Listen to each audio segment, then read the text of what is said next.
the Zillion is actually probably 6 or 7 years old right now. And it's pretty cool to see what they've done. You know, the one thing about Daiwa is that they have always strived to be better. They have never been complacent on where they are. They're constantly looking to upgrade, to, you know, make something better. They have never just settled for, hey, we have a really good product. We have a really good Tatula. We have a really good Zillion. They have constantly pushed the envelope to be better.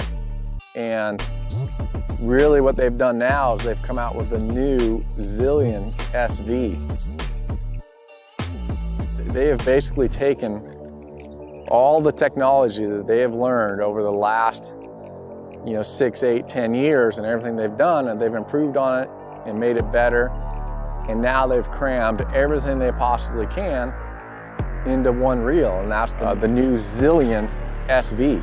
It's basically the culmination of all the different technology that they've come up with and just crammed everything into one little sexy package. You know, it's kind of crazy.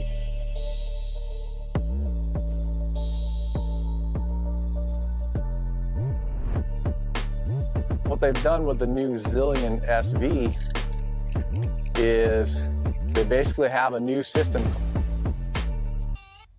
What that does is it gives you the characteristics of the SV, the castability. It's a 2-stage braking system that gives you the braking like an SV does, where I can sit there and cast this bait. And I'll show you right now. I can cast this thing and take my thumb off the spool, and I just made a long cast and it does not backlash. That's a big long, I mean, I just cast that thing 50 yards, 40, 50 yards,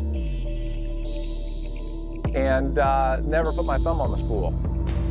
Something about, you know, the gearing in it has a really, really fine-tooth gearing, which makes it really, really smooth.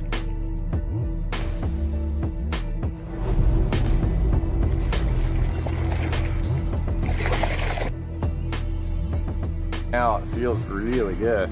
The castability of it is insane too. The new Zillion SV.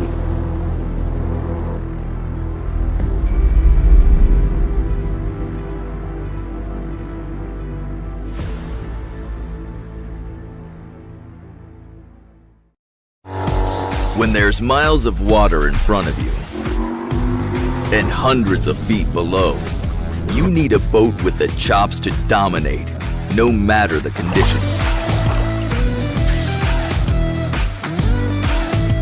With the strength and technology to overcome the elements and the competition. Ranger Boats, still building legends, one at a time. And we are back for the final presentation of the day. It's been a long day. We actually started this morning with, before the show actually started, for people that are tuning in for the final presentation of the day. This morning we had our annual industry breakfast. And, you know, we have an inductee up to the Hall of Famer this year, Walter Austin, who used to run the Toronto Sportsman Show, was inducted to the Canadian Angler Hall of Fame. He passed away actually a year ago. Great man, did a lot of great things, and fantastic that these guys, you know, elected him in. So, but again, it's been a crazy day. We've had a little bit of hiccups here and there for the people that have been tuned in. I can't believe how many people have tuned in today and been engaged. The amount of messaging I've got from guys that have sent some messages in. But you know, every year, Toronto Fishing Show, we try to bring you all different types of speakers. And the gentleman I'm about to bring up right now has been with us now for about 5 years. I met him at an ICAST show one day, and you know, we just kind of started talking back and forth through a coup de knives. That was maybe 6 years ago. And from one thing to the other, he goes, "Yeah, I wouldn't mind coming up to Canada." And next thing you know, we were blessed. Ladies and gentlemen, welcome right now, Dan Dannenmueller. Get up here, buddy. Oh, there we go. Hey, man, how are you, Andrew? I'm good, buddy. I'm good. So, you know what? Was that 5 or 6 years ago when we first met at the? Yeah, it was. Yeah, it was, right. You know, it's going on 6 years now. Yeah, you know what? And you know what? I'll tell you, like, this industry is just made up of some great people, and you're one of those guys. You know, dude. Like, out of you know, there's people out there that they're very genuine. You and your wife have been very genuine over the years. and we just can't wait to get back to where we were, and you'll be back up here next year. We really appreciate everything you do for us, Dan. And like guys like you show the sincerity of the sport, because it shows how much I don't know, it's just how dedicated. The dedication is incredible. So I actually watched your clip on your new boat with all the new rigging on it. I think you put that out on Facebook a couple of weeks back. And I was like, I can't believe crappie fishing is so intense. I'm like, that's crazy. We're bass guys, and we got our electronics, and we got that, but you guys got electronics, and on top of that, you got all these places for. How many rods do you guys fish with on a boat on average? Well, if you look on there, I have, I'm prepared for 4 techniques. So I have rods that meet all those techniques. So probably close to 25, I think, 20, 25. And they're all active at the same time? No. We use some of them and then put the others to the side. And then just ready. And then we decide on what technique we're going to use. And sometimes I should have changed to another technique that I did earlier in pre-fish, like I just did on St. John's here about 2 weeks ago. So I looked. Your boat looks really comfortable to fish out of. It just the way that rail wraps around the front and the back. It is actually obviously designed for crappie fishing, and crappie techniques also apply to other panfish style as well too, whether it's bluegill or perch as well. So but with crappie though, I guess you don't want to get too far down with your bait because their eyes are more focused on the top of the head. So I guess that. That's a kind of a different way of approaching crappie opposed to fishing for perch or something that feeds more off the bottom, right? So, I don't know. We caught them off the bottom in Florida. They came, actually, it was one with the fish coming off the bottom in 16 feet of water, the deepest water we could find. So, yeah, it was different. Cold weather. Are you getting them off the bottom, though, or are you still kind of on the drop? They were actually sitting on the bottom. I'll talk to it today in the presentation. Good. Good for we you. have found that crappie actually sit on the bottom during periods of cold temperatures and also very hot temperatures. As long as there's oxygen down there. So I guess if you're ice fishing for them, have you ever ice fished for crappie or no? One time.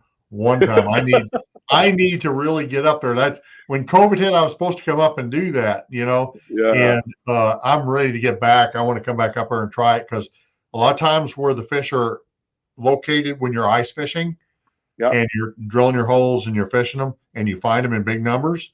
A lot of times that's where it's close to the spawning grounds where they're going to spawn.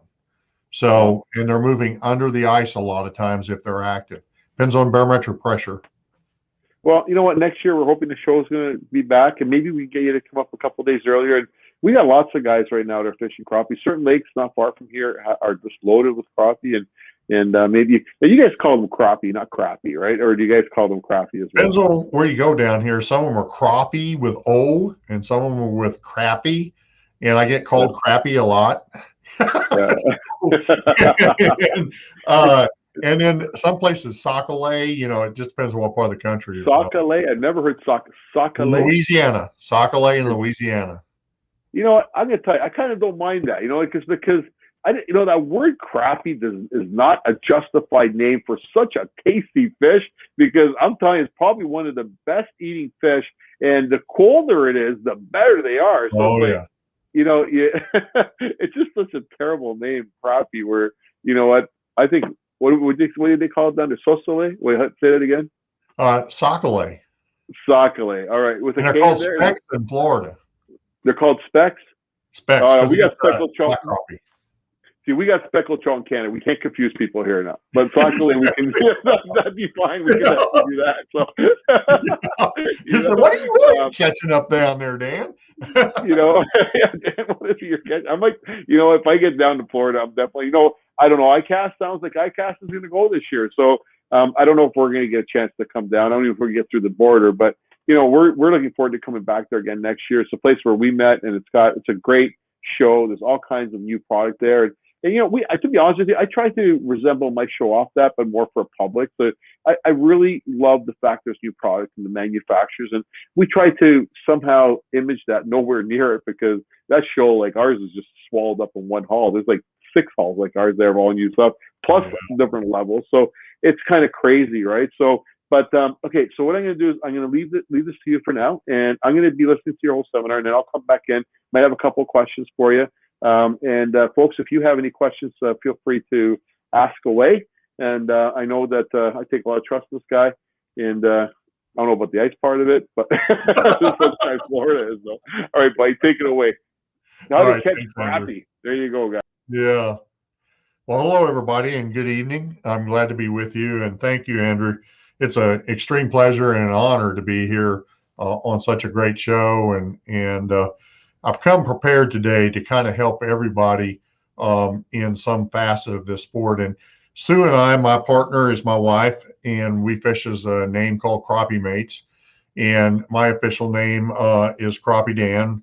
It makes it a lot simpler than saying Dan Dannenmueller, and which is a tongue tire. I'm a two-time champion, angler of the year. In the last year, just kind of give you a feel, my wife and I placed in the top 25 on 2 of the national circuits, American Crappie Trail and Crappie Masters. And then we also fished something that's called the Crappie Expo. We finished in the top 25 on both circuits on points, and we also finished in the top 25 in the championship. So we made it through day 3, and that was great. And we did it with 2 techniques in that tournament. We also pulled in that tournament. We pulled crankbaits for crappie and jigs as well. So what I want to talk about today was with a couple of my sponsors to boot is talking about jigging and casting, which is something a lot of people did. And I just got done doing a helping in aisles type show last weekend at Bass Pro Shops here in my lovely state of Alabama in Prattville, and talked to a lot of people about casting and what am I doing with LiveScope. And everybody wants to know about LiveScope. Our tours have been eaten up with and won by people that are live scoping, and they're catching big crappie. On average, it's going to take now for tournaments to win on the crappie side 2 pounds plus to win those tournaments, and that's per fish. So it's been an awesome chain of events that have happened with this technology.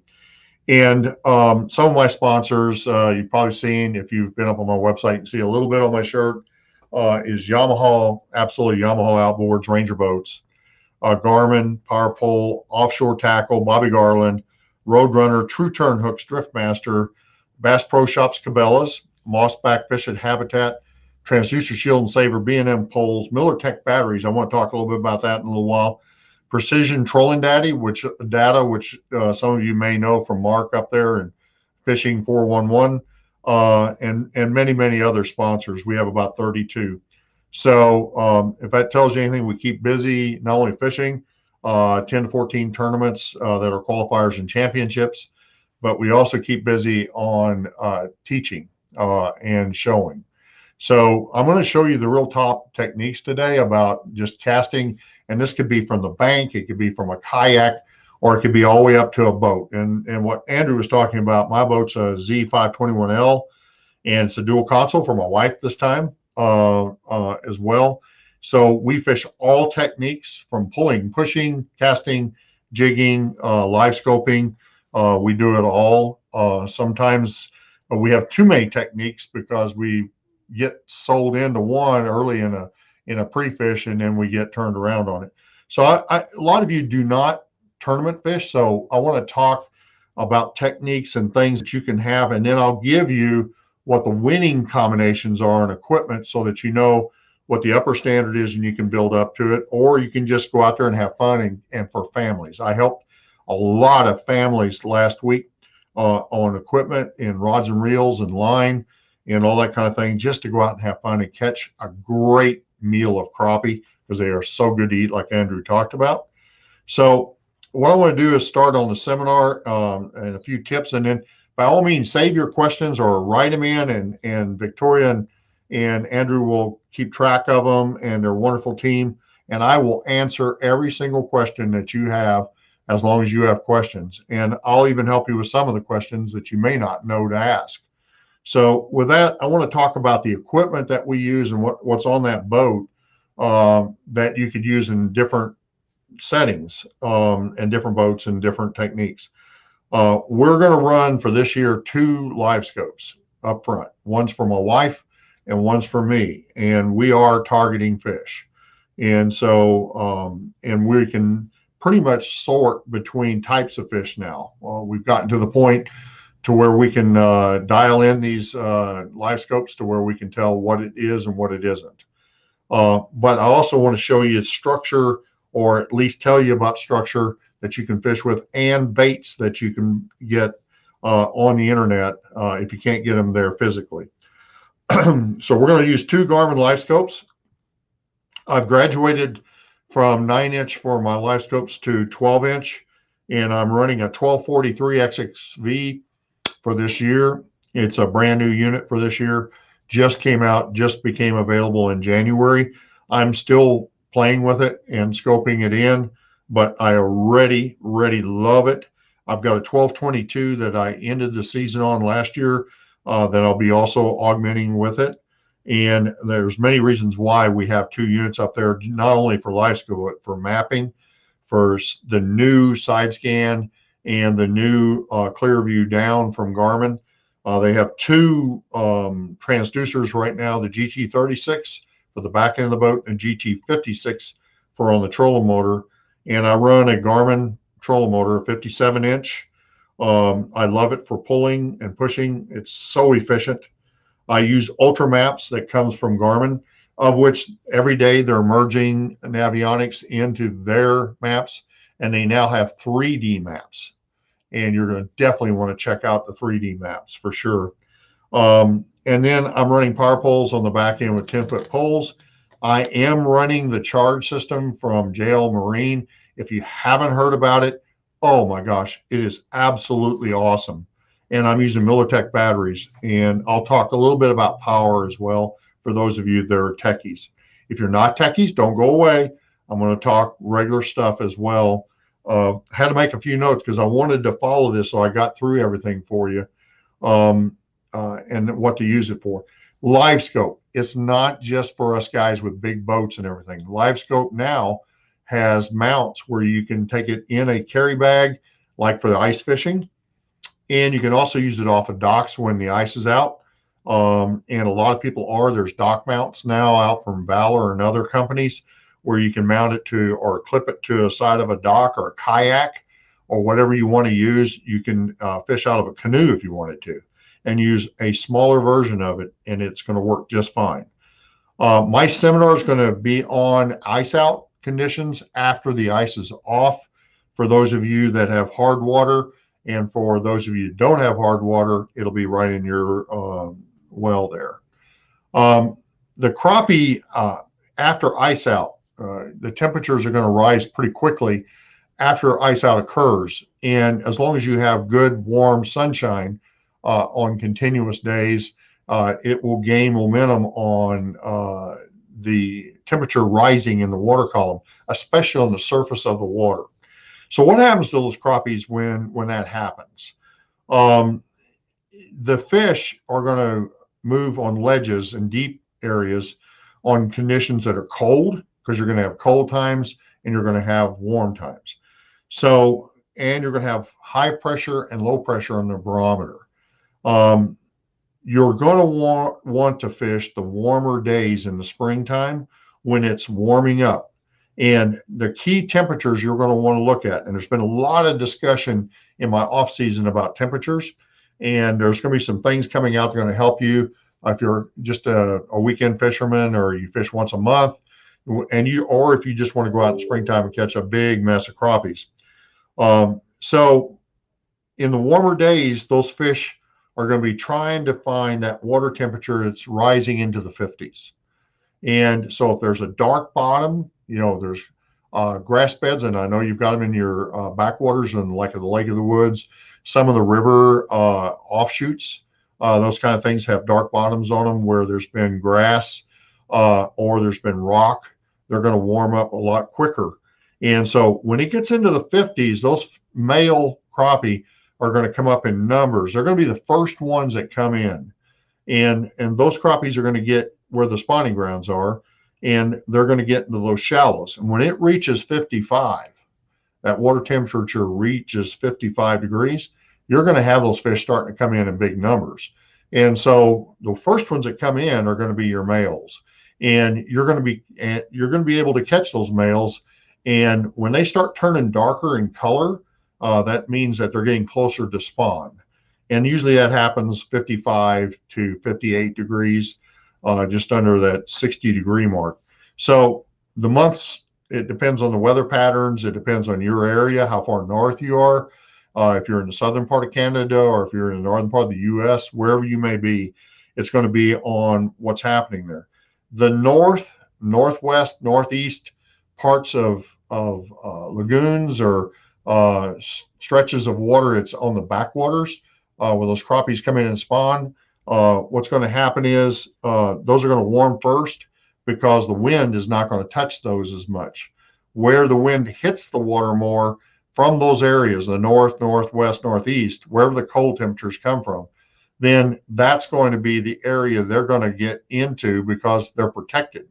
And it's going to warm, because where's the sun in the wintertime and the early spring? It's in the south. So those rays are going to come in and warm those waters first. And so that's where I like to concentrate. I look for the bait fish, and they're going to be in there. So look for the bait fish. They're going to come in, they're going to feed, they're going to prepare themselves for cleaning out areas for spawning, and that's going to be the first ones. Where are the females?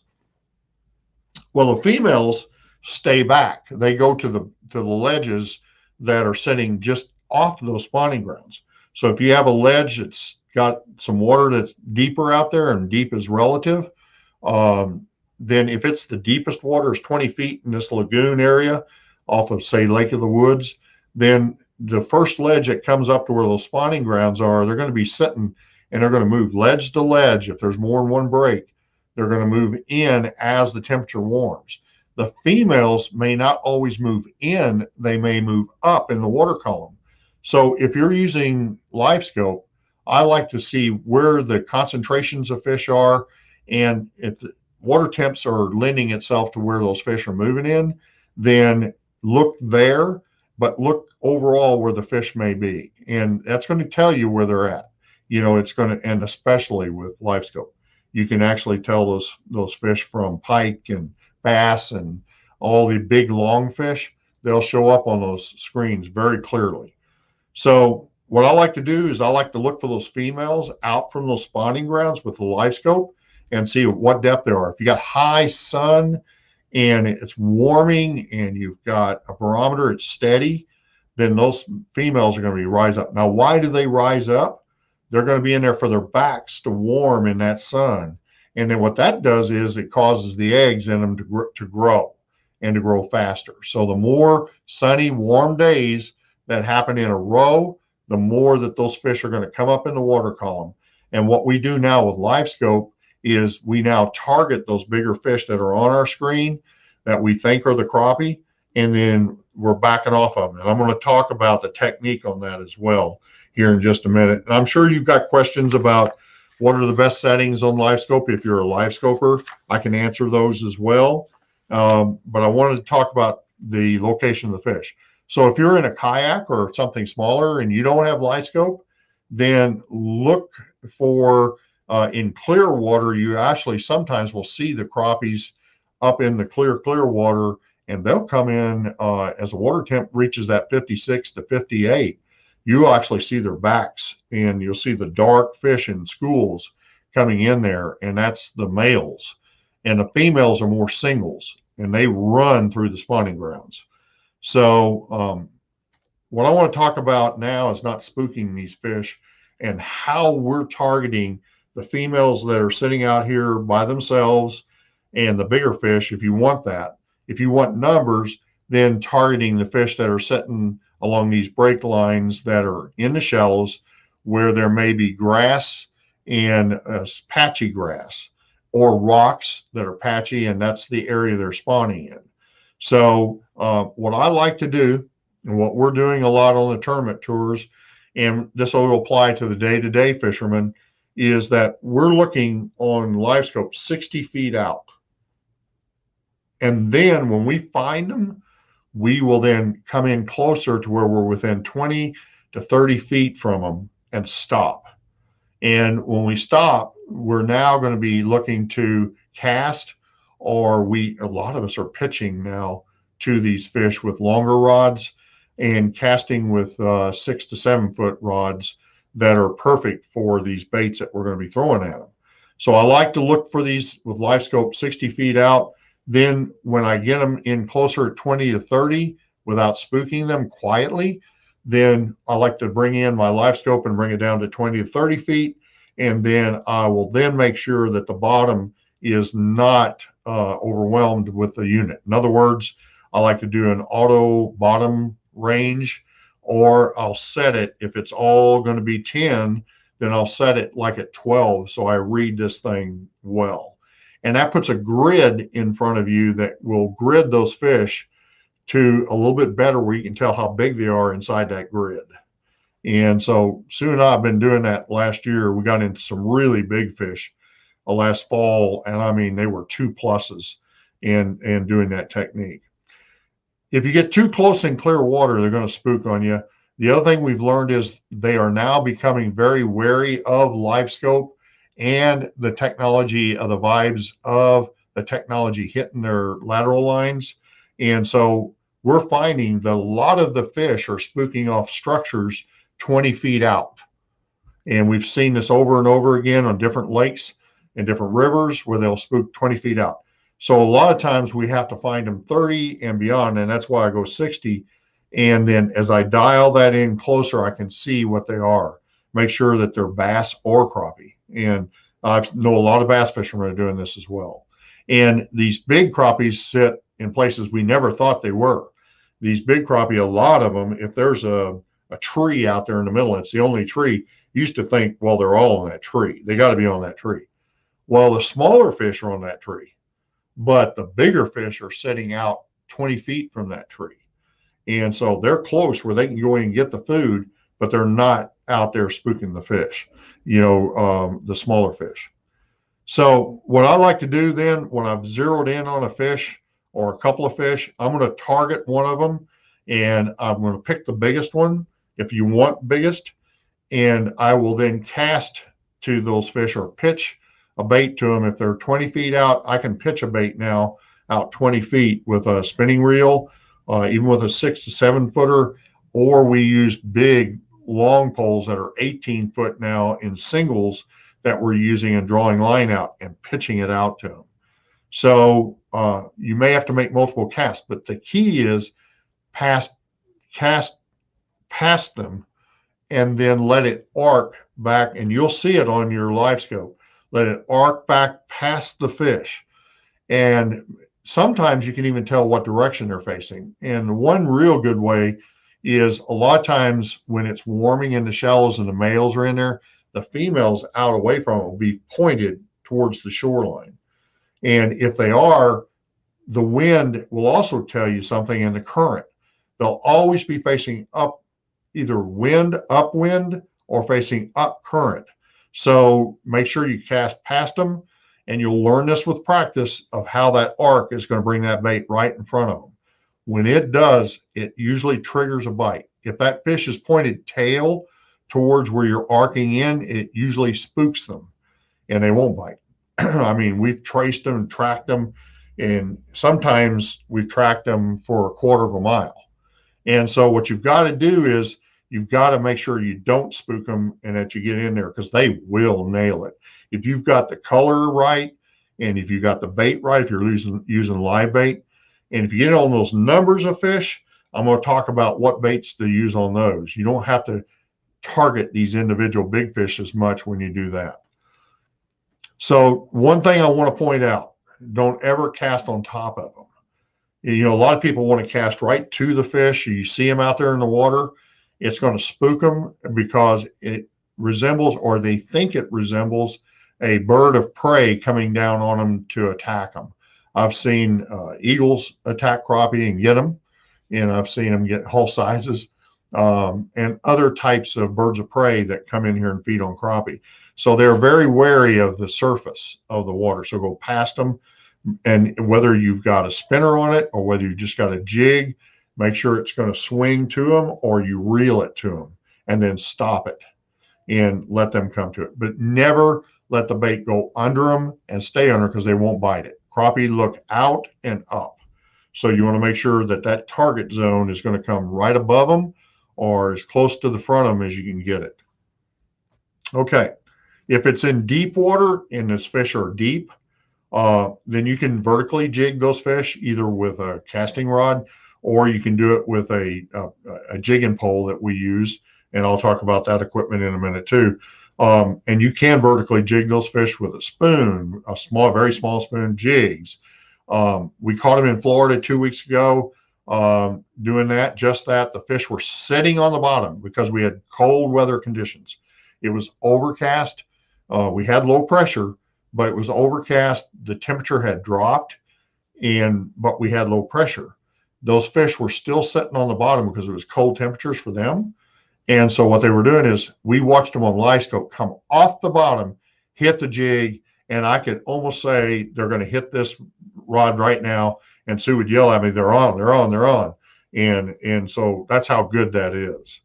So crappie do sit on the bottom, just like perch and catfish and everything else, during very cold conditions, high pressure, and very hot conditions. That's where they will go. They sit on the bottom. You can't even see them. So you have to realize that when you bump a jig on the bottom, all of a sudden fish jump up off the bottom, then you know they're on the bottom. So I've done that a lot. Rods and reels. What equipment do I use for the techniques I'm talking about the casting and about jigging? One of the rods I'm going to show you right here is brand new for this year. I actually requested, it was one of the people that requested that this rod be devised for the casters, not only for lakes and ponds and backwaters and on the boat, and for casting for these fish for live scope. It's the B&M. It's by B&M Poles. It's a Leland, Leland series TCB rod. You can see here, I'll put it up as close as I can to the camera. You can see the TCB series. It's for trout, crappie, and for bluegill. So you can use this for all three species. I've caught catfish on it. It's not as good for the bigger fish like that. But this new TCB series is a 6'6" rod and reel. The rod is a 2-piece rod. You can take it apart. You can put in your, in a carrier or a backpack or in the back end of your vehicle, very handily. It's extremely light.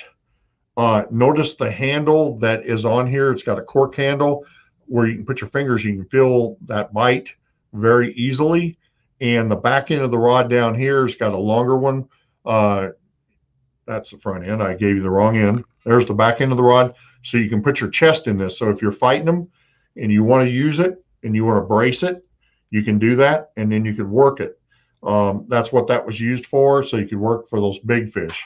And I mean, sometimes with crappie, with 3-pounders and even a 1.5 pound crappie, they're going to fight pretty heavily. So I use this when I have to.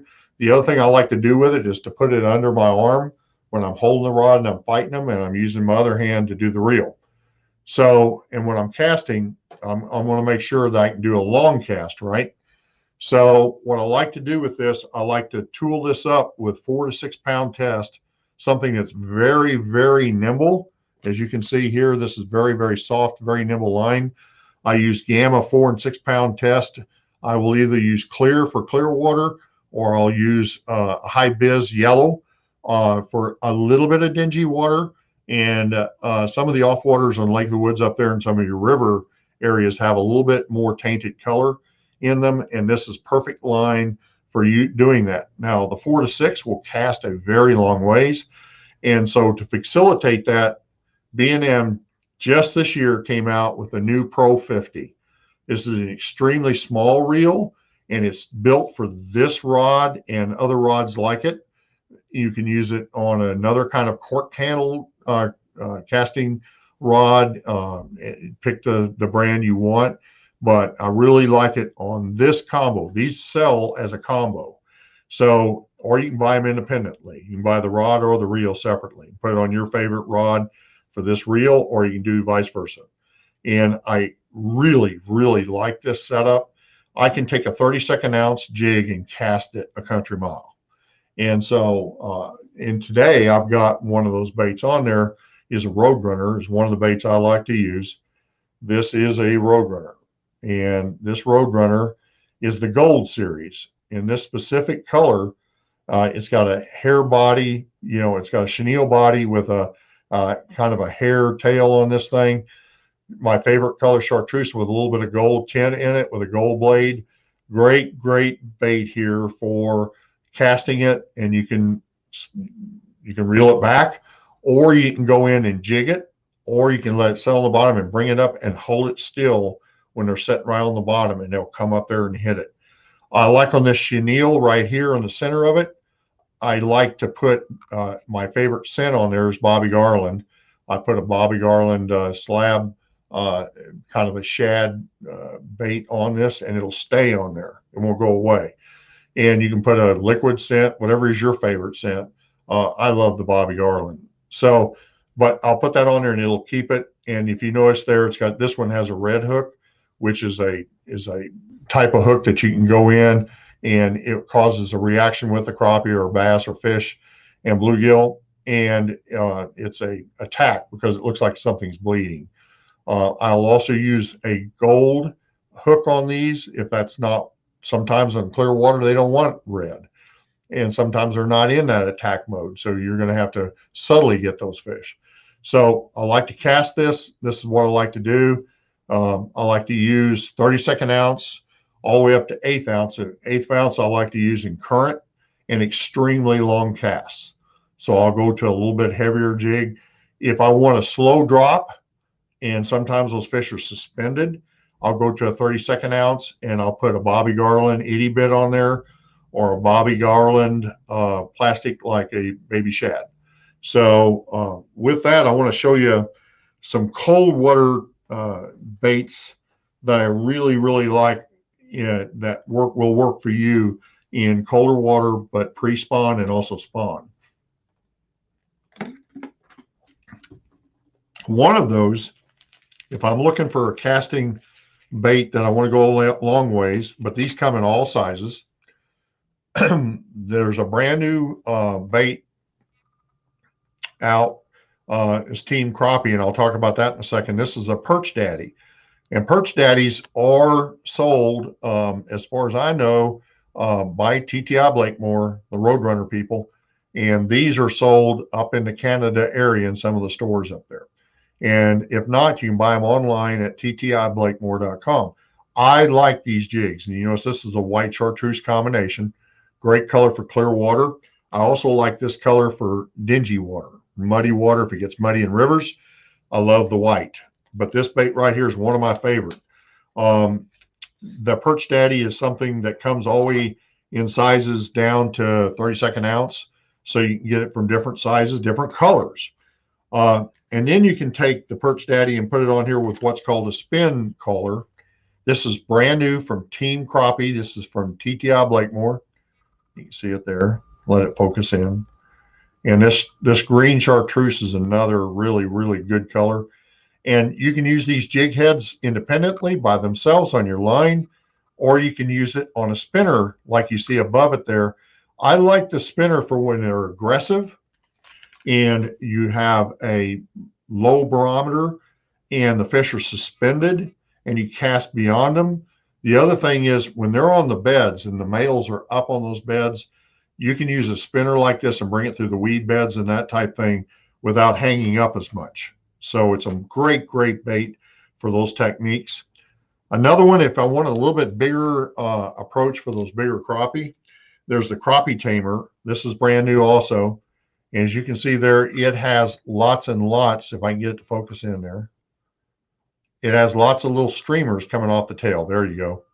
And you can see it also comes with a blade on it. It's a Roadrunner head. And these come with different size of baits. You see a 16th and 1/8 ounce. And it comes with different size of hooks for each one of those sizes. So great, great bait. Comes in all kinds of colors. If they're finicky and it's early spring or it's post-spawn and you can't hardly catch them, and you want to catch crappie, and you're going to catch everything that swims with these, by the way. It's called the Trout Runner. It has, from TTI Blakemore Roadrunner people, has a little bitty Roadrunner head, 32nd ounce, and it has a little bitty body on it, itty bit bodies from Bobby Garland. And everybody knows I'm a Bobby Garland guy, and I love all the different baits on Bobby Garland. This is a brand new bait. This has a very small hook on it, like a number 8, and you can get it with one size bigger, but it's got these itty bits on it. And this is a great thing for crappie. It may have trout on here. It'll catch trout, but it will catch crappie too, and bluegill and perch. So those are some of the baits I use. They're not all. Depends on what I'm doing. If I want like a real distinctive action, I will use a curl tail on there. And there are some baits out there right now. I'll show you one. It's also from the Roadrunner people. But Bobby Garland has one out, and I'm going to talk about it. But these are curl tails I like. In fact, in Florida, the Bobby Garland strollers and the hyper grubs, you're definitely going to want some hyper grubs. And it's this kind of style of body, this curl tail right here. You can see that thing, it just curls through there. You put it on a Roadrunner head. This specific one, I'll put on a white or a chartreuse Roadrunner head, and I'll run either a 32nd ounce, 16th ounce with this body. And you can take this thing and cast it. You can jig it. You can pull it. You know, if you're going to pull and drift, a great way is putting on a Roadrunner head and drift. So if they're suspended out there and you don't have the ability to troll with more than one rod or 2 rods, and you can't do the boards, the offshore boards, then use, you know, something like this curl tail. The hyper grubs from Bobby Garland, I have caught already this year more big fish on the hyper grubs, putting them on Roadrunners, pulling them behind boards, or just streaming them. And what I mean by that is just put on the trolling motor, cast out, reel it in, or pull it off to the side. Great thing. These are great things. I caught 22 keeper fish that were in the pound point 1.32 up to 1.5 on these fish, with one almost going 2 pounds on these about 2 weeks ago. Great thing. The other thing is, if you have some clear water, this pink color I showed you a while ago, if you see that pink and white on there, the other color I really am high on is a pearl chartreuse. Pearl chartreuse has been a big color for me in a big way. So if you're going to do live bait, which I'm a big live bait fan, and you're going to go out there and you're going to do a slip bobber, or if you're going to just cast them with to put on there just a small weight, you're going to clip on weight. I love to go to the Team Crappie hooks. And the reason I do this, because these hooks are so sharp, and they're cam action. So they're going to turn when that fish bites on it. It's going to turn and it's going to hook them in the upper part of the mouth almost 90% of the time. That's where it's going to go. And these are Team Crappie. They're just a real nice cam action progressive hook with extremely sharp points on them. So I hope that clears up for you. We can see it there. If you want something that is snelled, and I use a lot of snells, there's something called a slab stacker, and they're literally out of them. They sell so fast. It takes this crappie jig that I showed you earlier. It's right here. It takes this and you put it on a snelled hooks like this right here, and you can put and have a minnow on there. They're the cam action hooks, and they got them all different sizes, all the way from small all the way up to big. Here's some of the small ones. Here's some of the gold ones that I wanted to show you.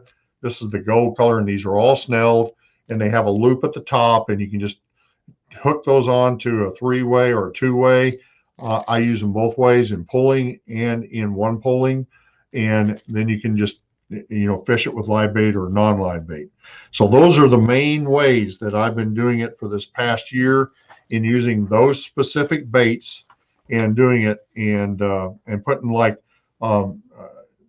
a good scent on any of the baits, like the glow slab jam and all that, so that you can fish them and target those fish.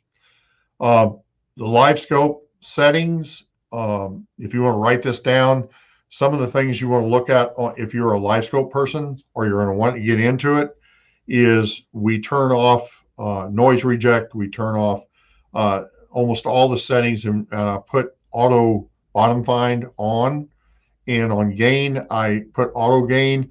But when I'm zeroing in shallower water, I like to go to gains where I get it down in the 40 and 50% instead of up at the 60 to 70%. So, and I like to keep it to where it takes all the fuzz out of the screen. And you can do that by making those settings I just mentioned. The other thing, make sure, here's a little trick, real easy on your live scope. Like anything else on your boat or on your kayak or whatever it may be, when you use the live scope, just like any other transducer, clean it off after every trip. Just take a damp cloth, clean it off, because any kind of dirt, debris, anything that's in the water, it builds up on it. It will decrease your ability to read it and get better readings on those units. I still use a lot of maps. I'll split one of my units up front and do a multi-tasking on the screen, and I'll have a map going, and I'll have a clear view down so I can see fish below me, and then I have my live scopes going out in front of us so we can tell where they're at. So I hope that that's helped you with some content I put together here, that you can go out and catch some fish. If you're fishing from the bank, find any structure that's near deeper water. You can tell that by the bank structures. If it's looks like a big rock wall, they'll winter on those rock walls, and then they'll move to the spawning grounds off of those. So find you some area if you're bank fishing. Find those areas where they're going to come in to spawn. And if the water temps, if your day temperature and your night temperature averages above 50, then you know the water is starting to average above that. So if you don't have a temperature gauge in the water, just keep track of the days, the lows to the highs, and divide by 2, and that'll tell you, and look at the pressure, and that should help you. And so I hope those things help you, and I'm going to open it up for questions now so that you can ask me any questions you may have. And Andrew, you may already have some. Are we on? Here we go. I was pretty impressed. It was actually a really cool presentation. I got a question myself, because like I know I do like a lot. I used to do a lot of crappie fishing, and you know, when they shut off, right, then I have to go through a whole bunch of different colors before you get them going again, right? Is there something that you can do to just kind of keep that momentum going? Should I be changing lures even while it's hot, and that way I don't get into a lock, or should I just kind of? Well, there's a couple of things. Oh, I lost your voice here. I'm a big guy on color. Okay, color is something I pay a lot of attention to. Couple things. If you're catching a lot of small fish, but yet they're keepable, but you're not going to keep them all, go to your limit. Don't go over your limit, but put as many of those first fish off of an area in a live well if they're keepers and you're not over your limit. Just keep them off, because the more you release back in the water, the more that they're going to put off they put off a warning to the other fish. And that depends on the size of the fish. Sometimes if you're in a big school of bigger fish, it may only take 2 or 3 releases that turns them off, and they're going to move on. But I found that they don't move far. And so I tested that here about 2 years ago, and they only moved like 100 feet over. And then when I left and came back, the fish were back over there. They moved from over here where they moved back on it. Same thing on Kentucky Lake down in Kentucky. This last year, we spooked them with this live scope.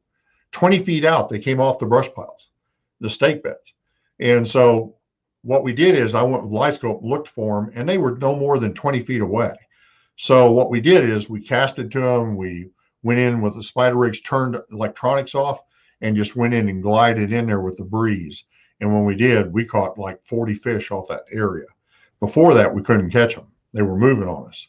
So color on color. When you're using a color and all of a sudden they turn off the color, has nothing to do maybe with the fish that you spooked them, is a lot of times it might be one shade off.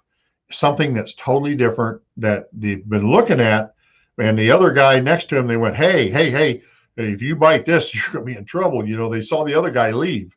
And so you just want to do a hair. Now, I'm going to tell you, if you can find one, there's still some color selectors out there.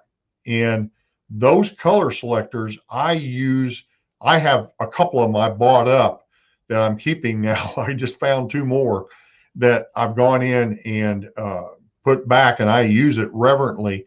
And a lot of times on that, it will tell you about 2 or 3 or 4 color bands. And I like to then try those other color bands off the one that I was catching them on, they quit on. And a lot of times you're going to catch up other fish on that, Andrew.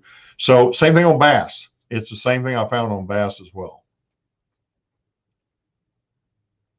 Hope that helped. So if all of you out there, if you have that same problem where color becomes an issue, then change it off. If you're using white, go to an off-white or go to a chartreuse white, and a lot of times that'll fix that problem. Well, you're back. Hey.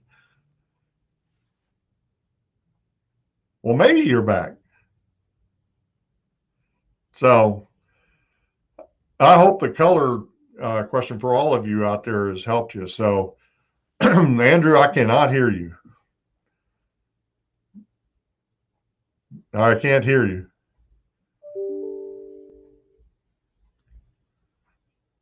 So don't know. Can you hear me? Yeah. Can everybody hear me? Okay. Can you hear me now?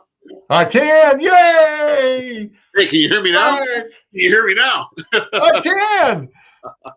We actually got a few questions here for we got some guys here that have asked questions like, have you ever fished crappie on Lake Erie but on the Canadian side? I have not. I've been offered to go there, and I've heard that's some awesome crappie there. I heard in the bays, some of the bays and some of the areas where there's some spawning grounds there where the wind is protected from those shorelines. And I've heard of stories recently that there's some big crappie in there. Black crappie is what I heard. So would you be, if you did approach that, would you approach that differently than the way you're fishing them on, say, the south side on the U.S. water, or is it the same body of water? I'd try it the same way. I'd go through the same patterns that I would use elsewhere. And now they may be feeding on a different minnow, a different color of minnow or size of a minnow than in other places I've fished. So I have to match the hatch. So I watch in the shorelines what kind of minnows and food is in that area. And by the way, I was told one time that crappie don't eat crawfish and all that kind of stuff. I have found they eat crawfish, and they will eat grass shrimp, a lot of grass shrimp. So I would approach it and look at the patterns and the areas. If there's back bays where they can get in, there's spawning grounds in there, and there's nice grass beds or lily pads that are back in there where they spawn in the stems of those lily pads, and there's deeper water out from it, and there's a lot of food in the area, there can be crappie in there. So is there a specific depth that you're looking for spawning beds? Like when you're looking for spawning crappie or areas where you're thinking there's going to be bigger schools of crappie, like how shallow would you go? Like, are you talking 4 feet, 3 feet, less? I have seen them in 1 foot or less. Yeah, they'll go shallow. And what will happen is the males will go in there shallow. The females will come in a little bit off of that. They're too big, so they can't really maneuver in there as well. But those males get right up in a foot of water or less, as long as that water temperature is right. And there's they'll get shallow. Well, we have a chain of lakes called the Kawartha Lakes, and it's not far from where I live. And you know what? A lot of guys, like the crappie fishing on this chain of lakes, has just blown up over the years. Some of these lakes are just on fire, and I don't want to give up too much spots for. I know a lot of my guys, a lot of friends that, and, you got these crappie spots. You kind of keep them to yourself because they don't. All of a sudden, they disappear for a while before they come back. And I know they're fishing like stuff under 2 feet of water, and they're catching like really, really nice slabs. We're talking. And then I got guys right now that, guys that fish our tournaments, they're out there ice fishing them right now. And they're catching nice sized slabs, right? So, again, shallow, not necessarily deep, even for this time of year, it's kind of surprising. Under the ice, they treat the ice as a ceiling. So they won't be on the bottom. They a lot of times will come up right underneath the ice and use it to travel around and feed. So we've learned that off of LiveScope. I've seen pictures people have sent me that shows that happening. And it happens usually when you have low pressure, not high pressure. When you have low pressure where it's not hurting the swim bladders on the bigger fish, the bigger fish will go down if you have high pressure. But I've also found that sunlight through the ice, if you get that penetration, the minnows come up underneath the ice and then the crappies will follow them. So if you're fishing under the ice, then, and it's one thing I never actually asked these guys. So how far down are you going with your bait? If they're so far up in the water column, do you want to go to the bottom, or do you have to kind of play it? Fish, you got to play it, because it depends on certain fish are like people. Some people like it cold, some people like it hot, some people like, it's people. Fish are the same way. We're finding the same way. Some of them stay shallow underneath the ice, and then some of them want the deep. They're down there near the bottom as long as there's food near them. Now they'll come off that area and come up and feed wherever the food is. And then they may go back down to where they're comfortable, and that may be on the bottom.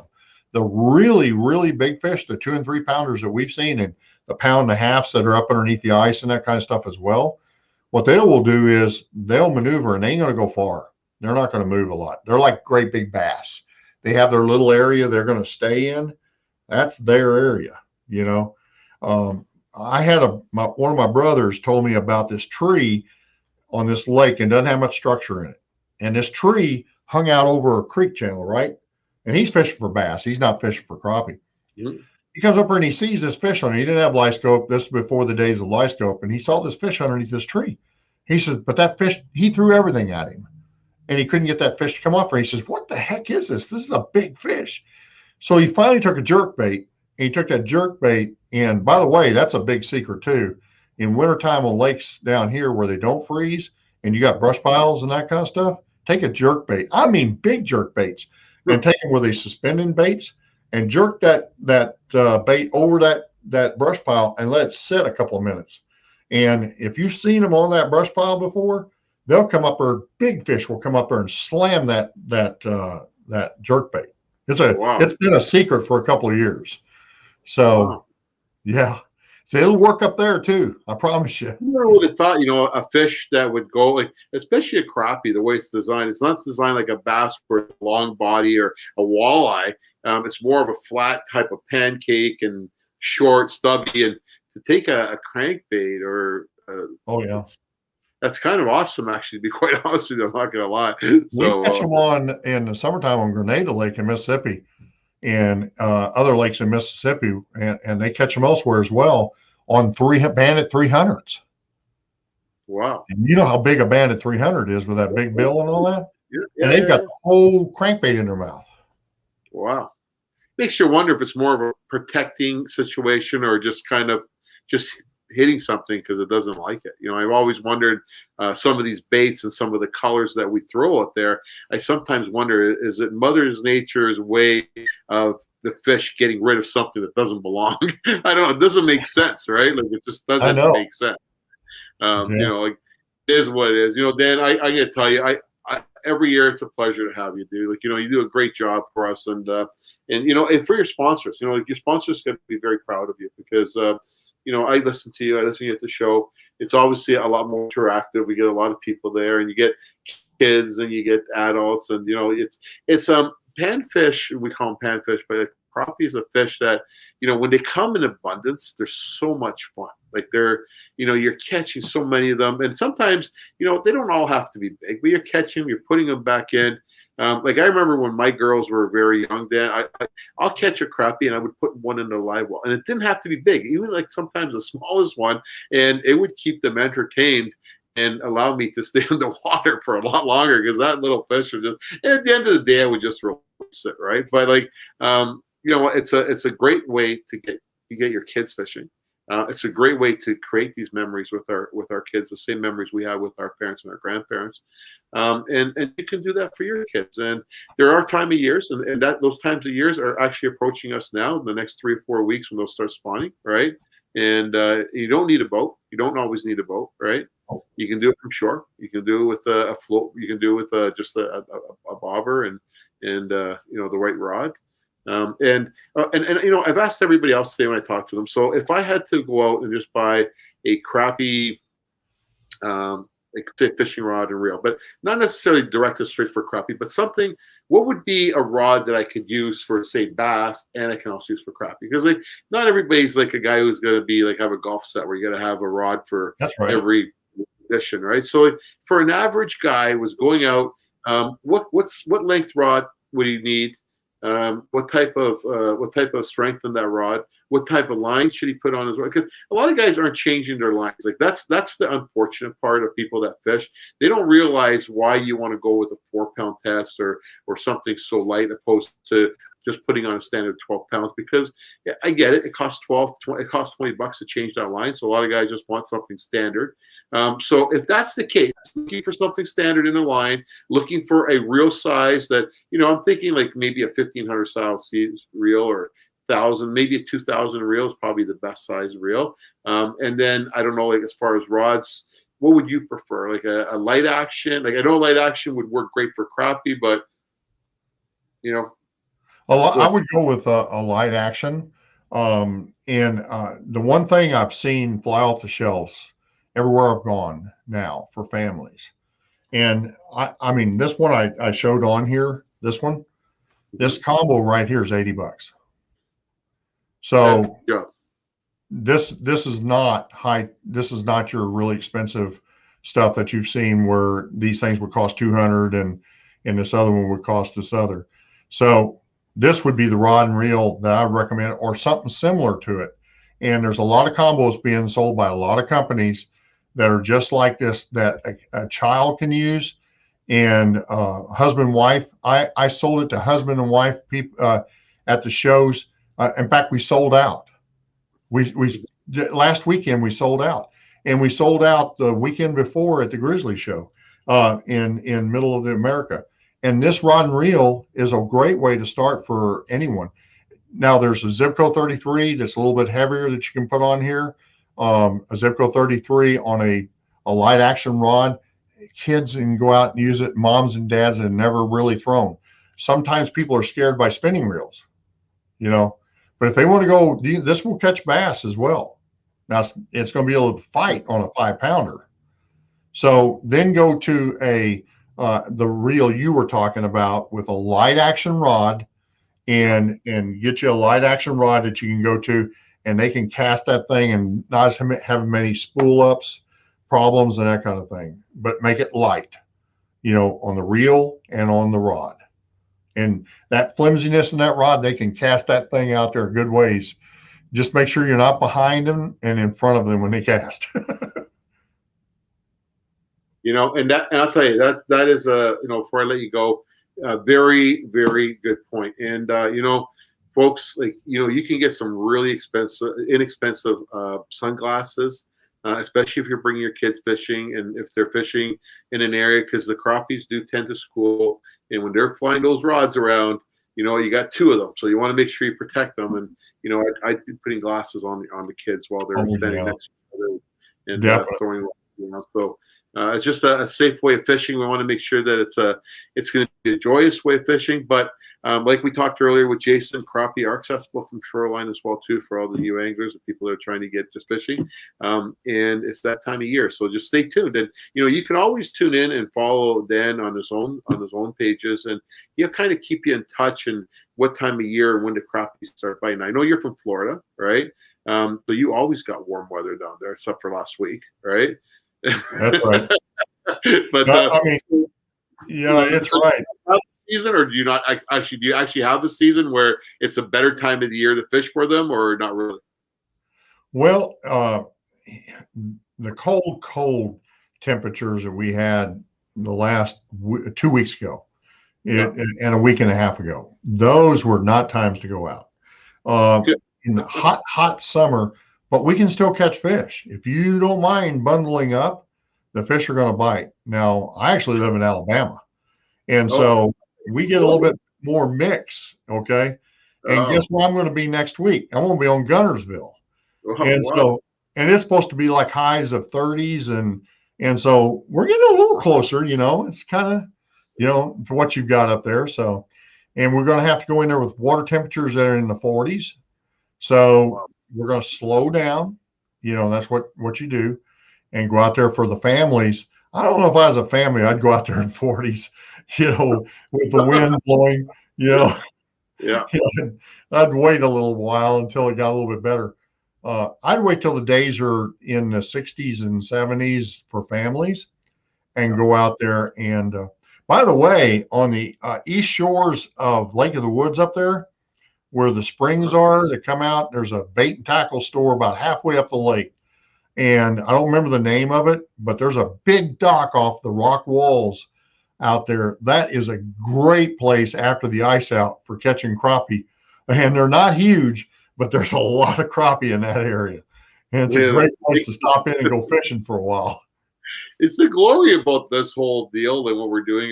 We probably are reaching people up in Lake of the Woods, and we're reaching all these areas that we normally don't get. And we've discussed that possibly we're definitely going to be uploading our seminars next year after the show, so that way we can have some outreach beyond the show. So, dude, I just want to say thank you very much, man. And I'm disappointed I'm not seeing you in life and giving you a big hug we get every year, and we're not getting a chance to eat at Zet's and all those steakhouses. But it is what it is. You guys got better steakhouses down there anyway. So we love coming up there. We like to come up. I mean, we've been missing it. In fact, Sue told me to tell everybody hi. So, you mark the calendar. We'll be back next year, dude. Just remember that we want you here. So thank you very much, Dan.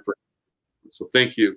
Ladies and gentlemen, I can't begin to tell you. It's guys like this that have made this weekend what it is.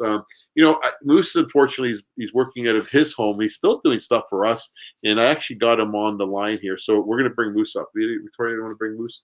Are you there? Let's see what's happening. Round of applause. Round of applause. Day one is coming to an end. You know what? Let me show you something here. Wait. I don't know if you can see it, but you see her? Oh, no.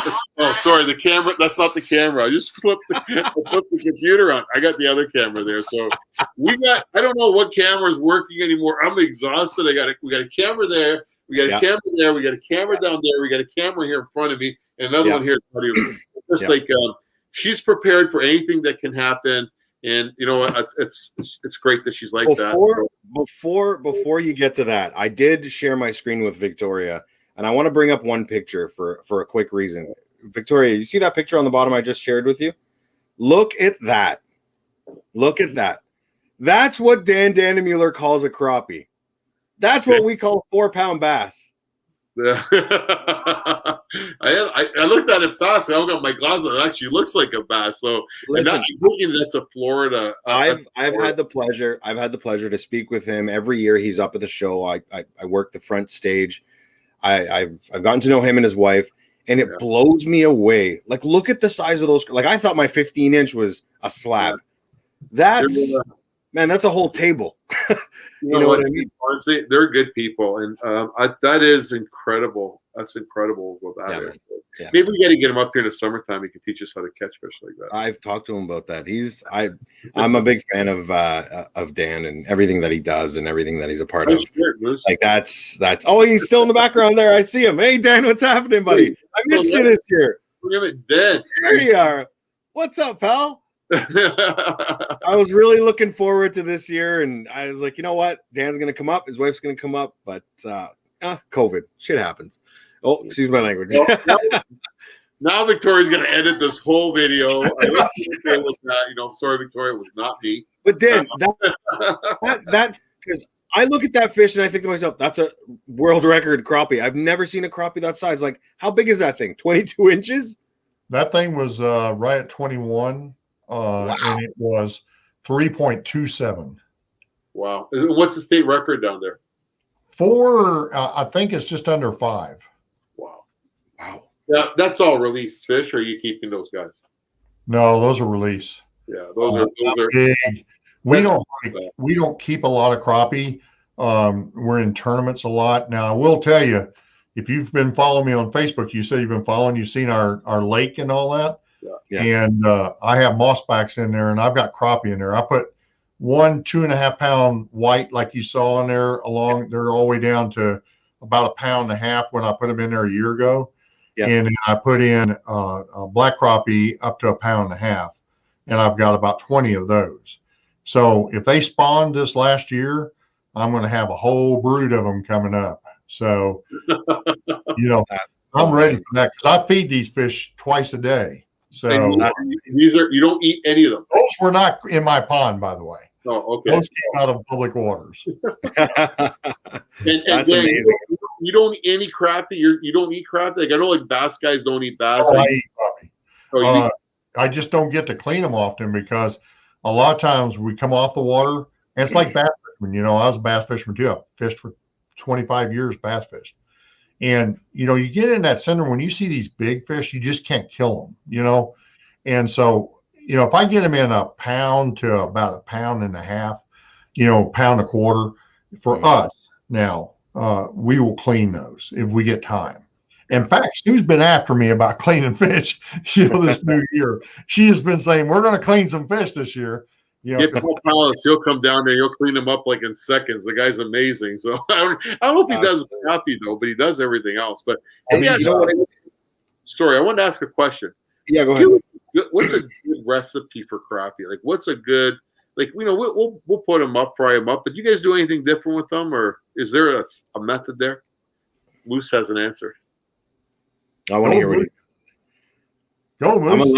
I'm a lemon pepper guy. If you've ever had a lemon pepper batter, I'm telling you right now, lemon pepper and butter on crappie is fantastic. It's good with perch as well. Standard though, but that's just standard. Is there a Florida thing? I don't know. Like that's something we do. Like is there lemon pepper is good, but there's mixes now. There's mix. We like it sometimes the old-fashioned way of taking cornmeal and salt and pepper. That's different. Cornmeal and then just rolling them in it, and then frying them up in a skillet, good and hot with olive oil or something. Oh man, it's good. It's so good. That's different. We do flour, but we don't do cornmeal. So cornmeal. That's a different approach. That's definitely a different approach. All right, guys, we're gonna wrap this up. I'm done. I'm not trying to be. I gotta be up here. Yeah, it's good to see you, buddy. It's really good to see you. So great to see you guys, man. I miss you guys. Awesome. I miss you guys too, man. We'll be seeing you soon. So thanks, Dan, very much.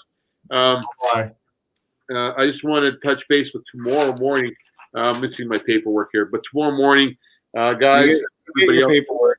I'm gonna fill them in on something quickly because I had a lot of people asking questions, sending me messages. If we've missed any of the videos, if you've missed any of the seminars, they are all available on the Facebook page. I've been sharing them. Victoria's been sharing them and posting them. There's going to be a ton more content tomorrow. So if you happen to come across a video that you haven't seen yet, click that view button, watch it. There is a ton of incredible information that came out today. So I haven't had the opportunity to know. Do you know where Corey and Chris are right now, or Gussie? Because I haven't been following that, or even Luzak or Brian Latimer. They're all doing. Yeah, I was talking with JP a little bit earlier, and so Latimer's sitting, I think 40. Latimer's at 42. Luzak's at 44, or vice versa. Corey, I believe, was in the top 4. He dropped to 11 or 6. Okay. So he's still in there. But as far as I don't have I should have brought them up. I should have pulled them up in front of me. But that's all I know. That's all I know right now. But there's definitely some people that have moved around. Gussie, I think Gussie moved up as well. Moved up. Yeah, that's good.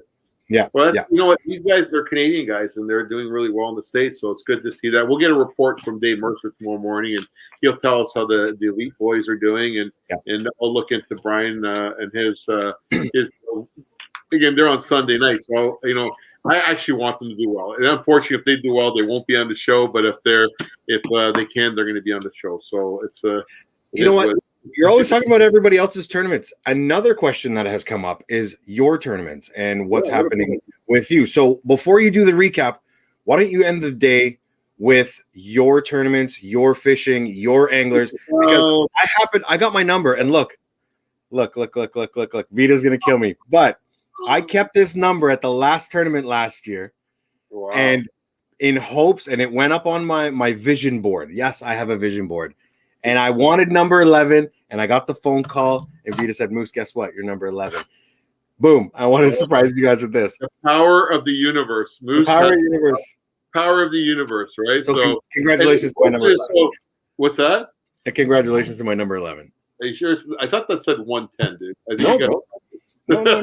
Oh, Wait, come on. Turn it upside down. Turn it upside down. Turn it upside down. There you go, 110. Okay, no, but so I had a couple of guys reach out and say, okay, what's going on with this? What's going on with that? Why don't you give us a breakdown? A lot of the people that are watching don't even know you have a tournament series around. There's a lot of new faces. I'm seeing a lot of new names. So pretend as if nobody knows anything and fill us in on the CSFL. My daughter wants to kill you right now, but that's okay. I know she does. But we talked about this before. You're always promoting everybody else's stuff. I'm gonna be honest with you. Look, we run bass tournaments, and that's what we do. That's our main thing. This logo I got on, it's the logo for the CSFL, Competitive Sports Fishing League. We run about approximately between 20 and 30 tournaments a year. We do corporate events. We do midweek events. We do weekend events. We run 3-day events. We run the Franny Cup out of Lake St. Francis. This year we're announcing the Gananoque, the Gani Cup coming out of the St. Lawrence River only. We're also going to be back in Quinte West. That's the Quinte Cup. We also have the Bronzeback Cup. This is all the Cup series, just in case you're wondering why it's Cup, and the Bronzeback Cup on Simcoe as well. So this whole series are all made up of 3 days. So that's all COVID pending. There'll be a minimum of 2 days, and they will operate because we've had the opportunity to work with the health units last year, and we've met all their criteria. So we feel very comfortable that we'll be meeting that again this year. But the 1 days are back again. Like they're always been a big part of our organization. And the East, West, and the Opens. East, West, and in the Opens, there might be a little bit of a twist to the Opens. So we'll let you know about that. And we're still working with a lot of sponsors, and some of the issues that manufacturers have this year, and it's not because they don't want to support. They're doing a lot. But the problem is they just have a lot on their plates because there's such a strong demand in the States and what they're taking from the Canadian marketplace with the sense of the product. It's just not getting here. And you go to some of the tackle stores that are not like, if you go to the tackle stores like Brian and you go to Nelson's and you go to the guys that are doing the shows, they're a different scenario because what happens with these guys, and that's why, because they prepare themselves for the show. So they're always inventoried properly and have a lot of products. So they're not the problem. But then when you go into some of these side stores, all of a sudden you're going in there and you're like, what's happening here, right? And it's not because it's just that's what's happening. Everything's being consumed in the U.S. right now. So so our conversations and our dealings with some manufacturers are taking a little bit longer than they normally should. But our programs are pretty much the same. We're offering something even bigger this year, which I'll say it to you because I think it's a good idea to announce it here tonight. But as far as the East and the West and the Opens go, the Classic will be at Lake of Bays, right? And Lake of Bays is a beautiful lake. We've been there a few times. And we were hoping to bring back the original. So when the Bass Main Tournament Trail CSFL originally started, we tried to do something different. And what we did is we actually had a stage that was on stilts just off from the shore, and we had boats parade in along, and that's how the stageway went. And we used to have two kids holding the boats, and it was difficult because there was no such thing as a 36-volt trolling motor back then, and there was no such thing as talons or any other anchoring devices. So it made it very difficult. And at the end of the day, guys didn't have batteries, no battery juice. So a lot of guys were literally driving through, which made it a little bit difficult. And I'm saying this really fast. That's why I kind of we're going to do a bass one night. But anyway, so we're going to continue to do what we did last year. The guys loved it. We've got all these new camera beams that are going to bring the cameras out, shoot them into us. That's the big part of the CSFL. It's always been the show. And in order to be the show and to represent these manufacturers, the big part of it is the resource and maintaining that resource and making sure that we work with the resource like it's a partner of ours, and we want to make sure we're taking care of our partners. So it's always been a big factor with us with fish care and everything we do. And that will continue to always be a main factor for us, even with the salmon hunt, where it's a catch and keep. But we have things in place that we feel comfortable that it'll it'll give you the proper cutoff, so you're not fishing on those needs. And on top of that, as that starts to grow, like we do with the CSFL, the salmon hunt will start to contribute back through the hatcheries and other ways to help sustain what we're doing. So there's a balance in everything the CSFL does. There's always a balance in doing things, right? So in working with the MNR is huge. So whether we're stocking fish on Lake, we stock fish on Lake Andy, I got to bring you back. I got to bring you back, baby. You're veering off. So Mark, Jennifer, it was Mark, Jennifer, and there was one other person. If you need any of the information on the tournament, you can go to csfl.ca/bassmania, or just go to csfl.ca and you'll be able to find all the information there on all the tournaments. Because you veered off. You veered off. Right, I'm going to tell you the contingency. Let me tell you the contingency. So, all right, let's talk about contingency. The contingency is huge because we just wrapped this up last week. It was a great deal, and I was going to get you over 2 weeks to do the bass thing. So it's huge. So basically, if you have, for say, a hummingbird or 2 hummingbirds or 4 hummingbirds on your boat, right, depending on how many you got, and if you got a Minn Kota, right, and if you got 2 towns, right, so what happens is you receive a point for each one of those pieces, or your name will go in the hat for each one of those pieces. So if you got 5 pieces, or if you have 6 pieces, every tournament, your name goes in the hat 6 times. So every tournament you fish, whether it's a pro bass event, whether it's a bass fishing event, or even a twilight event, or say, for instance, the fall challenge, if you're fishing those events, every time you fish, or every unit that you have that's a Johnson Outdoor Equipment unit, that will go into the hat.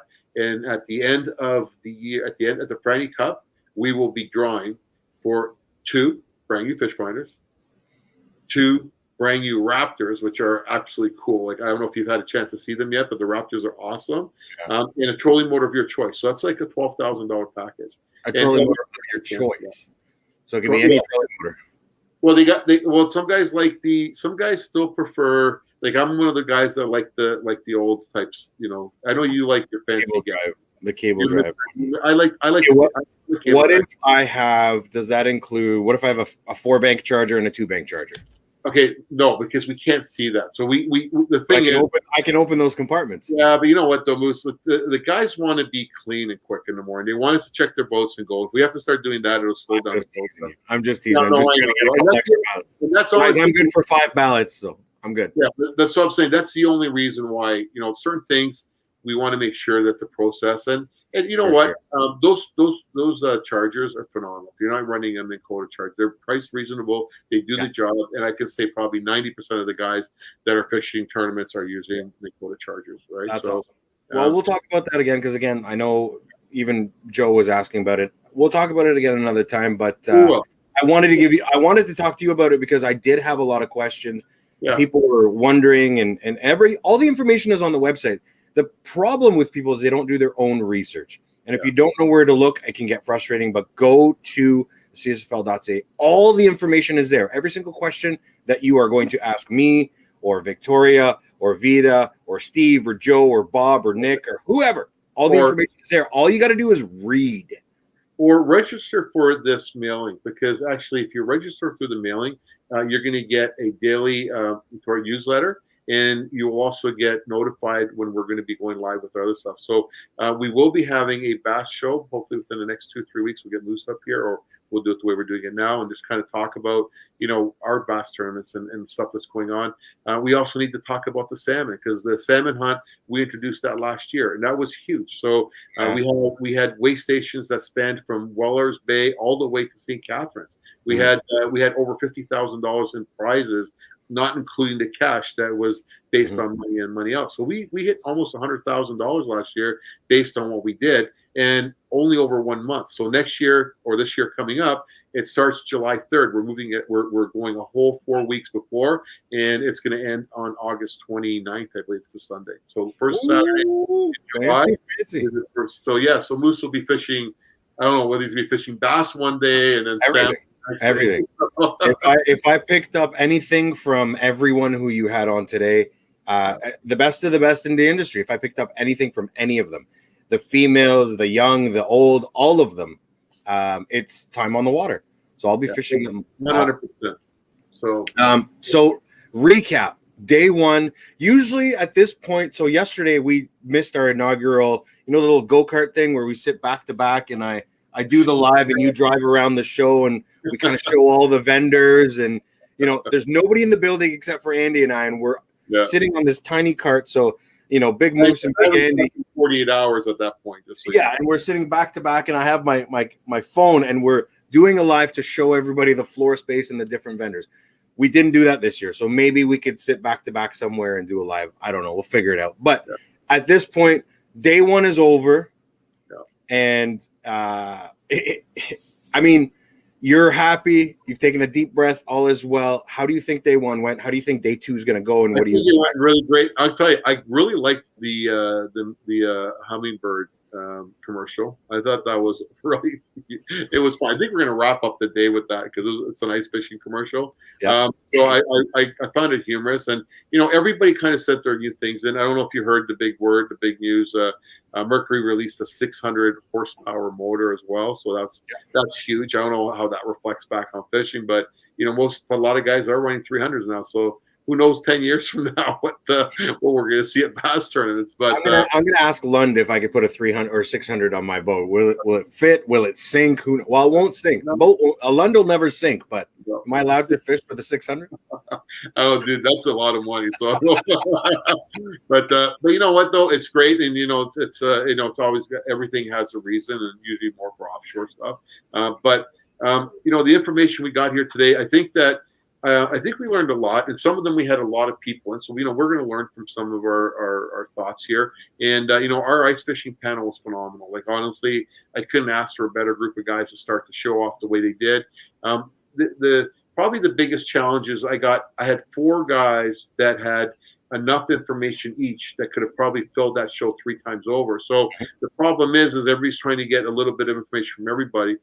So in saying that, I'm looking at the screen here, meanwhile the screen there. So what I want to do is I want to recap the show and maybe break these guys down after the show, and have Gord Pizer on his own talking about ice fishing. Will Wagman has always done the ice fishing presentation by himself. So John White, these guys are phenomenal. Big Jim, honestly, the guy's incredible for all types of fishing, right? So so the other than the next few days, most of our teams are broken down in 2s, and we got them in 2 different segments. So tomorrow morning, which is cool, we got Ted Takasaki coming, right? And we haven't seen Ted in probably 5 or 6 years, and he's always he's a great guy to listen to.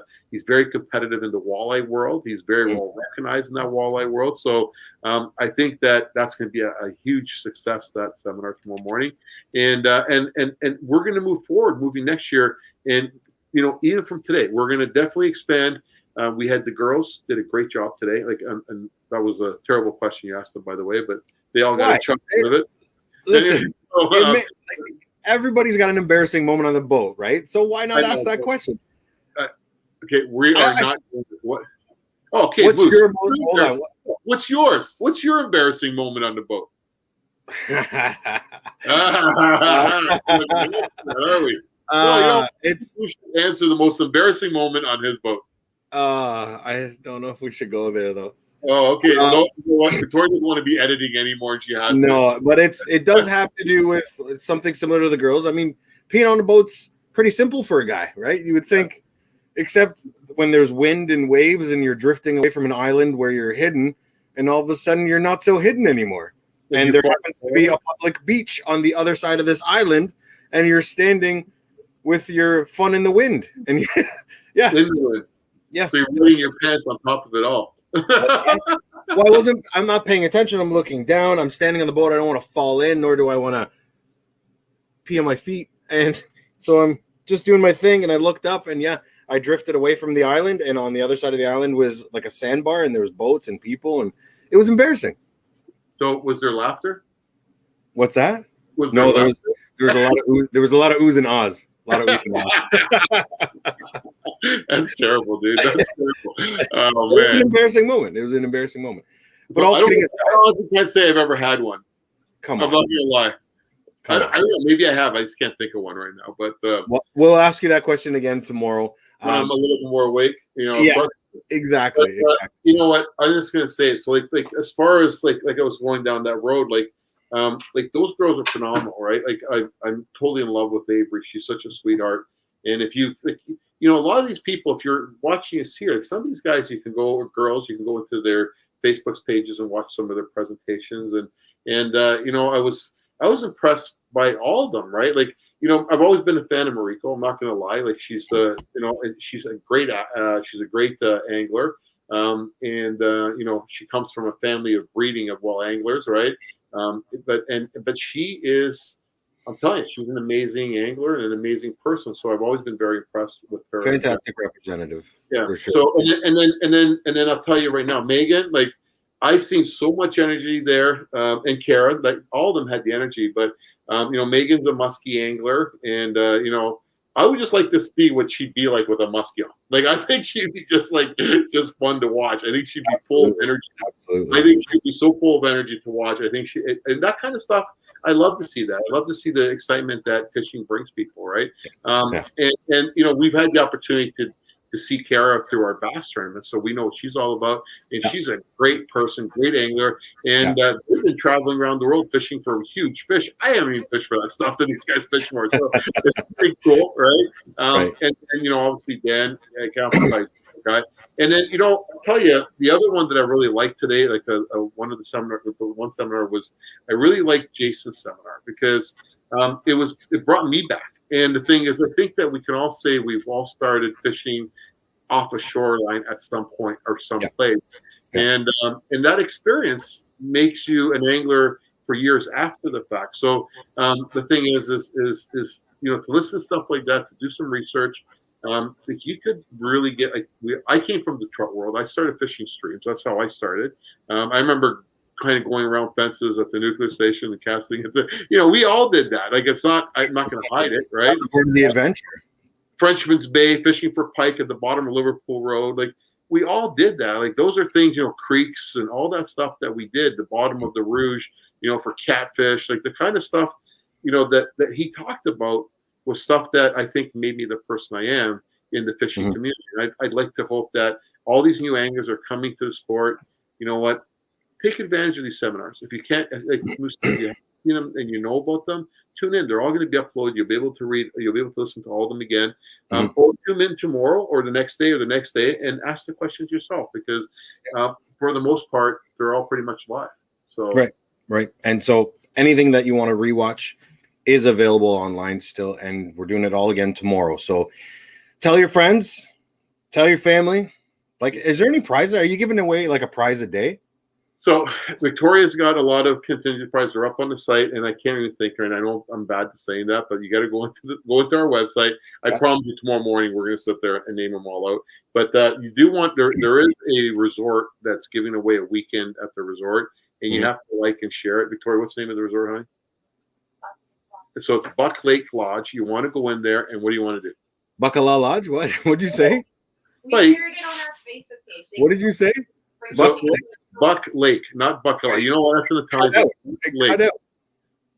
Buck Lake Lodge, right? So you go into it, and you know what? The contest is shared onto our Facebook page. Go on our Facebook page. It's right there. You can hook up to it, and all you got to do is register, get a, you know, talk to them, whatever, and you're automatically in for a draw. Join their mailing list, right? Which is good. You know, cool. So you know, I talked to James Linder about this. I talked to a lot of guys about this, including Bob Izumi. He'll be on tomorrow, which is, you know, there's an icon for you. He'll be on at 12 o'clock tomorrow. And also, I do want to reach out to Italo, because he did a great job today, only because I'm thinking of the individual powers. And he did a great job in answering the questions today. And it really is like, you know, ask Italo, and he has an answer for everything. I think we're going to next year call it Stump Italo, and we'll give you a prize. I don't think you're going to be able to stump the guy. So, but anyways, needless to say, now you may forget what I was going to talk about. We're ending it. We're on our way. We are done. I am done. So we're telling people to show up tomorrow. Tomorrow morning. You want to be here at 9 o'clock and listen to Dave Mercer's report. And then from there, we're going to go right into our walleye presentation. And then Bob Izumi himself will be up on live as well too. So for all the vendors, we'll see you guys back in the lobby at the hotel. Tomorrow night, dude.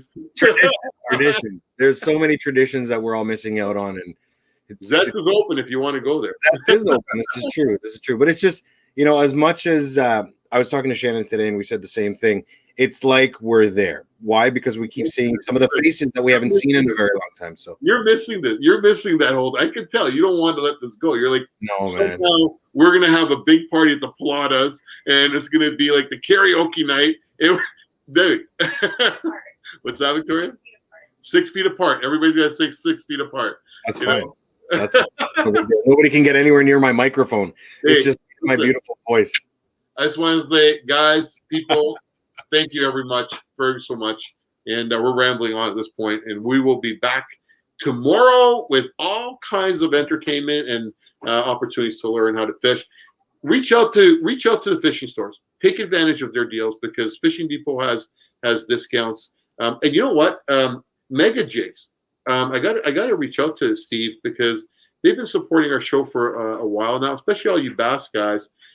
They got the Icon Moose, know more about that?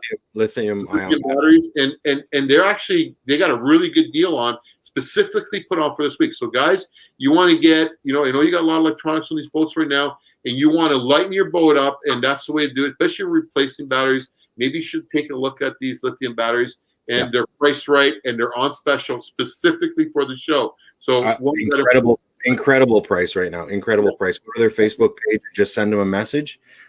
Show special ends in 3 or 4 days, 3 days. Andy told you to call, so I'm telling you right now, it'll work for you.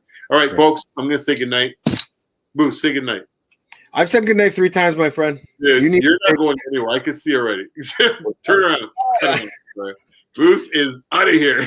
Ladies and gentlemen, make sure you tune in tomorrow. Make sure you like and share some of these videos so we can get this out to the masses, because the more people that view, the more people that watch, the more we can be, giving back to y'all. And I'm going to have a surprise tomorrow when we chat. So just because Andy's got some giveaways, I'm going to go rummaging through some stuff, and I'm going to give some stuff away as well. So watch very carefully. I'm going to ask 2 specific questions on day 4. And if you can answer those 2 specific questions, I'm going to send you a rod, a reel, and a surprise bag full of goodies. How's that? How's that for pay attention? Pay attention. We love it, brother. Thank you. Okay. All right, Victoria. Call it a night. We're going to say thank you, everybody. Victoria, can we wrap this up with that commercial? This is a really cool commercial. You're going to love it. Oh, you don't have it on the screen? Oh, we can't. You have to wait till tomorrow. And I'll just say good night, everybody. Have a great time. And thank you very much for supporting us. Thank you. Hey guys, Steve from Mega Juice. Show special. Purchase a 36-volt lithium set and receive a free 4-bank charger valued at $650. Give us a call.